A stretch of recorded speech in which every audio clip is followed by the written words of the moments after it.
Best varicose veins చికిత్సనే పొందండి. నొప్పి లేని చికిత్స కోసం సంప్రదించండి ఎబిస్ హాస్పిటల్. నమస్కారం.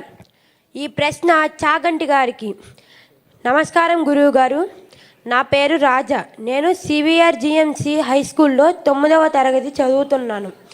గురువుగారు, ప్రస్తుత పోటీ ప్రపంచంలో విద్యార్థులు అయిన మేము ఒత్తిడిని ఎలా అధిగమించాలి గురువుగారు?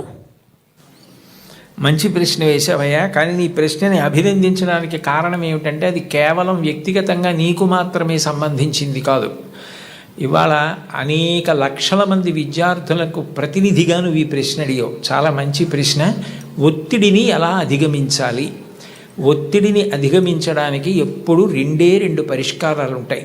ఒకటి ఆత్మవిశ్వాసం, రెండు ప్రణాళికాబద్ధమైనటువంటి జీవితం. ఆత్మవిశ్వాసము అంటే నువ్వు చదువుకున్న దాని మీద నువ్వు నమ్మకం పెంచుకోవాలి. నేను నాకు ఇచ్చిన సిలబస్ ఏదుందో దాన్ని బాగా చదువుకున్నాను. మాస్టారు చెప్తున్నప్పుడు చాలా జాగ్రత్తగా విన్నాను. నాకు ఏదైనా అర్థం కాకపోతే మాస్టర్ని అడిగాను. ఆయన నాకు ప్రేమగా చెప్పారు. ఇన్నాళ్ళు హోంవర్క్ చేశాను, ఇంత నోట్స్ రాశాను, ఇన్ని టెక్స్ట్ బుక్స్ చదివాను, నాకు చాలా విషయాలు తెలుసు. కాబట్టి ఇప్పుడు అందులోంచే 10 ప్రశ్నలు ఇస్తారు, అది కాకుండా ఎక్కడి నుంచో ఇవ్వరు. కాబట్టి నేను తప్పకుండా వ్రాయగలను అని ముందు నీ మీద నువ్వు ఆత్మవిశ్వాసం పెంచుకుంటే నువ్వు చాలా హాయిగా ప్రశాంతంగా పరీక్షకి వెళ్ళగలుగుతావు. అట్లా కాకుండా నువ్వు ఏదో భయంతో నేను చదివినవి నాకు జ్ఞాపకం వస్తాయా, నేను అన్నీ చదివానా, నేను వదిలేసినవి ఏమైనా వస్తాయా అన్న బెంగ పెట్టుకోకుండా నీ మీద నువ్వు విశ్వాసాన్ని ముందు పొందగలగాలి.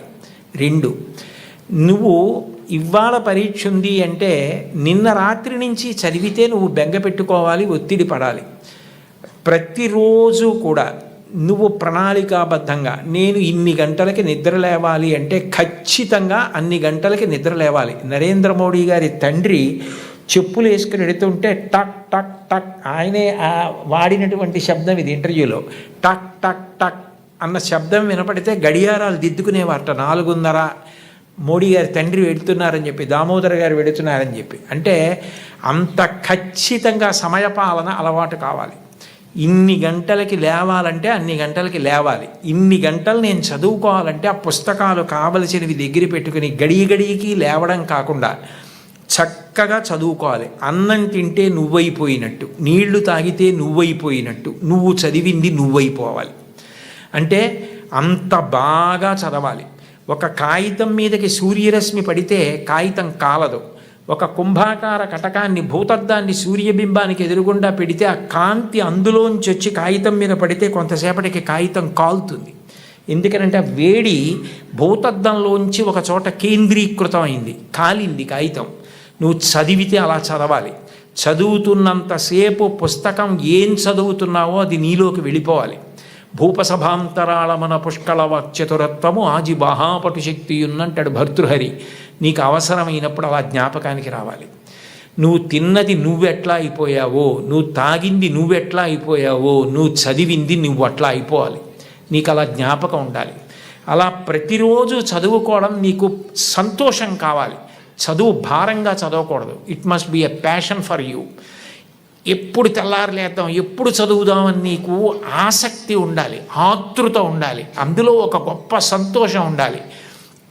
అలా నువ్వు టైం మేనేజ్మెంటు, డిసిప్లిన్ను, సెల్ఫ్ కాన్ఫిడెన్స్ నేర్చుకుంటే ఒత్తిడన్న మాటే ఉండదు.